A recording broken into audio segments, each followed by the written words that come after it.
Well, Conservatives and Patriots are being banned from football as the woke Arati head on to our national sport as their latest mechanism of trying to make sure that we are pushed out of public life and that a dictatorship is created in this country to destroy our democracy, to bully our young people and to fight against decency, honesty and truth whilst creating uncontrolled immigration to submerge the United Kingdom in the trash of the world. Hello everyone, this is Andre Walker. Please do subscribe, hit the bell notification icon, but also consider donating to the Patriot Fund. This organisation is the one that is now attempting in our own small way to fight back against apartheid Britain and against the two-tier Britain that now we see in front of ourselves. Well look, I'm not a massive football fan. I occasionally pop along. We've got some good teams around here. We've got Chelsea down the road, Reading the other way. And of course, if I go slightly further afield, there's all sorts of people. I think, is it Brentford or Brentwood that's down the road? Anyway, my dad was on the executive of Lancashire Football Association. But actually, by the way, it's the old Lancashire. So it's virtually the whole of the northwest of England that they were in charge of. And obviously that includes not just what we think of Lancashire now, but obviously Manchester and Liverpool in there as well. So quite a big thing. His interest was in youth football. And by the way, youth football has been comprehensively destroyed. I'm going to tell you how they used to recruit people to youth sports and youth football. Let me tell you what they do. So my dad would come along with maybe an under-7s or under-8s team or whatever. I don't know when they start the little ones. But anyway, there'd be one or two dads who'd show up to watch their sons, or I suppose daughters nowadays, on a Saturday morning. And my dad would go, hey, look, Mickey, do you mind picking up a couple of kids from down your street? Oh, well, I'm not sure, Stan. Oh, no, don't be bothered. Oh, no, look, if you just pick them up, their mums and dads are no good. You know, go and get them. Oh, all right, fine. So they'd pick them up. Then they'd give those kids a lift every week. Then my dad would go, oh, look, I just need to go. I can't do training this week, Mickey. Do you mind taking it? Oh, I'm not very sure. But then they'd start doing the training. And within about a year, my dad had managed to ensure that Mickey, who all he wanted to do was just watch his kid on the touchline, has now ended up as the manager of his own small football team. But that's the way it used to work. Of course, Tony Blair brought in the CRB or the DBS. Of course, what happens now is they go, hey, Mickey, do you mind picking up the kids from down your street? Oh, well, I'm not sure. Oh, also, we want to do a full background check on you, including your finances, the lot.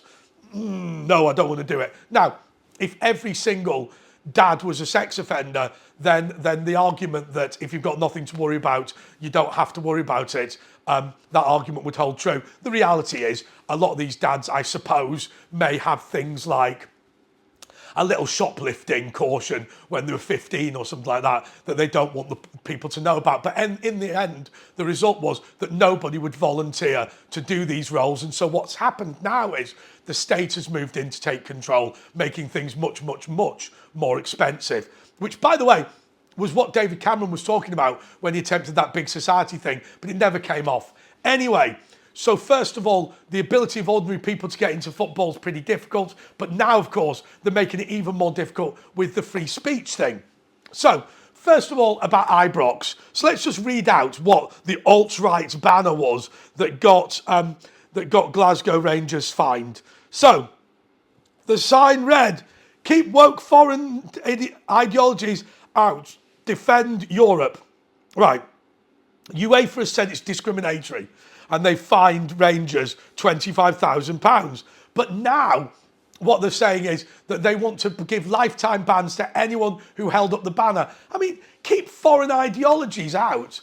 I mean, it's just stupid. Who cares? Right? Football banners have always been a thing. And obviously, politics in football stadiums had always been a huge thing, certainly in places like Liverpool. But anyhow, that's not the only example, because now the Premier League has its own unit which proactively starts monitoring people that go to football. So what they do is they start looking at what you're saying on social media and see if you've mentioned you're a fan of any football club. Enter Lindsay Smith, a Newcastle fan who was supported by the Free Speech Union. She was banned from attending football matches at Newcastle United until 2026 because she was concerned about transgenderism in sport. She had a 9-page dossier, 11-page dossier completed about her from an intelligence unit. Can you believe that? An intelligence unit for football fans. But that's not the only example. What about the 17-year-old female footballer? Doesn't say the name of her. She went to a football match, a women's football match, where there was a woman with a beard. Right, now, I'm not being funny. We've all been to Wigan. Right? No, I'm joking. I'm joking. We've all been to Wigan. But no, I'm joking. I'm joking about the good ladies of Wigan. But basically, this hard-faced brute with a beard and a big cock turned up. And she said, well, you're a man. I identify as a woman, apparently. So she got banned from football.